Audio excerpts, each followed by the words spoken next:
Chief adviser আজকের meeting এ আবার এই নির্বাচনের কথা বলেছেন এবং নির্বাচনের আগে উনি অস্ত্র উদ্ধারের উপর জোর দিয়েছেন। উনি বলেছেন যে লুট করা অস্ত্র যে করেই হোক ইলেকশনের আগে যত দ্রুত পারা যায় এগুলোকে উদ্ধার করতে হবে।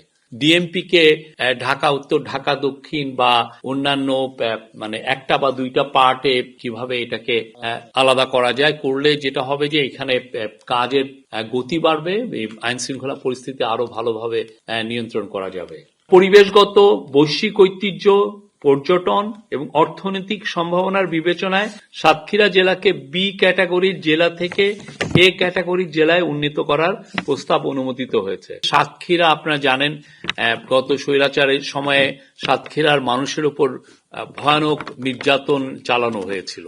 আর আপনি জানেন সাতক্ষীরাতে সুন্দরবন আছে, সাতক্ষীরার এখন সাথে সাতক্ষীরার ভোমরা বন্দর এখন একটা খুবই গুরুত্বপূর্ণ একটা বন্দর হিসেবে ইমার্জ করেছে এবং সাতক্ষীরা আমাদের দেশের জন্য এইটা একটা খুবই ইম্পর্টেন্ট একটা ডিস্ট্রিক্ট। তো সেটা বিবেচনায় এটাকে এ ক্যাটাগরি ডিস্ট্রিক্ট হিসাবে অনুমোদিত হয়েছে। গাজীপুর জেলার পূর্বাচল উত্তর, নারায়ণগঞ্জ জেলায় পূর্বাচল দক্ষিণ, নরসিংদী জেলার রায়পুরার একটা অংশ, কক্সবাজার জেলার মাতারবাড়ি নামে মোট 4টি নতুন থানা স্থাপন এর প্রস্তাব অনুমোদিত হয়েছে। গাজীপুর জেলা এটা হবে পূর্বাচল উত্তর, নারায়ণগঞ্জ জেলার এটা হবে পূর্বাচল দক্ষিণ যেটা রূপগঞ্জের মধ্যে পড়েছে, আর নরসিংদী জেলায় রায়পুরারই দুইটা ভাগ করে আর একটা থানা হচ্ছে। এটার নামটা এখনো কনফার্ম হয়নি, নামটা পরবর্তীতে জানিয়ে দেওয়া হবে।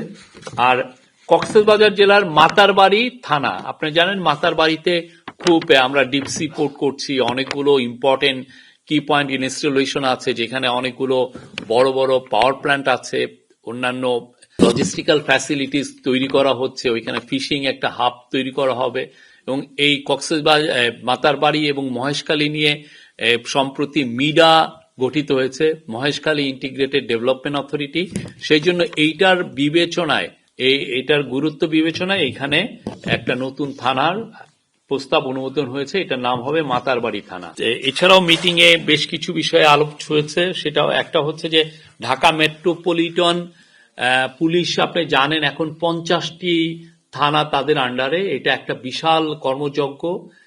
তাদের এই কাজটাকে কিভাবে আরো সহজতর করা যায় সেই জন্য আজকে ডিসকাশন হয়েছে, কোনো ডিসিশন হয়নি যে কিভাবে ডিএমপি কে ঢাকা উত্তর, ঢাকা দক্ষিণ বা অন্যান্য মানে একটা বা দুইটা পার্টে কিভাবে এটাকে আলাদা করা যায়, করলে যেটা হবে যে এখানে কাজের গতি বাড়বে, আইন শৃঙ্খলা পরিস্থিতি আরো ভালোভাবে নিয়ন্ত্রণ করা যাবে। আর চিফ অ্যাডভাইজার আজকের মিটিং এ আবার এই নির্বাচনের কথা বলেছেন এবং নির্বাচনের আগে উনি অস্ত্র উদ্ধারের উপর জোর দিয়েছেন। উনি বলেছেন যে লুট করা অস্ত্র যে করেই হোক ইলেকশনের আগে যত দ্রুত পারা যায় এগুলোকে উদ্ধার করতে হবে। জুলাই গণ অভ্যুত্থান অধিদপ্তর গঠনের এটা ভূতাপক্ষ অনুমোদন হয়েছে। আপনারা জানেন জুলাই যে গণ অভ্যুত্থান হলো সেই বিষয়ে অলরেডি একটা অধিদপ্তর হয়েছে মুক্তিযোদ্ধা মন্ত্রণালয়ে, সেটা আছে ভূতাপক্ষে অনুমোদন হয়েছে। আর জননিরাপত্তা বিভাগ ও সুরক্ষা বিভাগ দুটিকে একত্রীকরণের মাধ্যমে স্বরাষ্ট্র মন্ত্রণালয়ের পুনর্গঠনের বিষয়টিও ভূতাপক্ষ অনুমোদন হয়েছে।